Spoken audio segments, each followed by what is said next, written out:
নতুন একটা দিনের শুরু, আর সেই দিনের শুরুতে আজ তোমাদের বেশ কিছু জিনিস আমি দেখাবো রাস্তায় চলার পথে। আমাদের এই এলাকায় গঙ্গাসাগর মেলা উপলক্ষে বেশ জোর কদমে কাজ চলছে।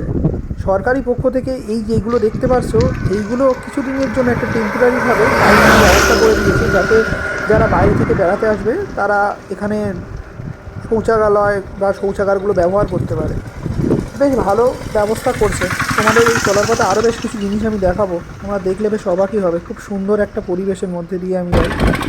আর এই এলাকায় দেখো একটা খুব সুন্দর একটা বাড়ি হচ্ছে রাস্তার বাম দিকের দিকে যাওয়ার পথে। আমাদের কুলপিতে একটা সুন্দর বাড়ি বানিয়েছে, দেখো কত সুন্দর দেখতে। কাজটাও খুব সুন্দর, বহুদিন ধরে কাজটা চলছে, এখনও কাজটা চলবে বেশ কিছুদিন।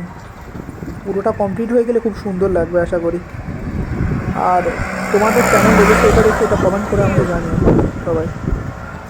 আর আরও রাস্তার মধ্যে কিছু কিছু জায়গা আছে, যে সমস্ত জায়গায় তোমরা দেখতে পাবে কাজ চলছে, সরকারি কাজ, শৌচাগার নির্মাণের কাজ জোর কদমে। কর্মচারীরা তো বেশ করেই চলেছে কাজ, কারণ আর বেশি দিন তো বাকি নেই, প্রায় এসেই গেল সংক্রান্তি স্নান। প্রতি বছর প্রায় অনেক লোকের যাতায়াত হয় এখানে, প্রচুর লোক আসে, প্রচুর বাইরে থেকে পুণ্যার্থীরা আসে।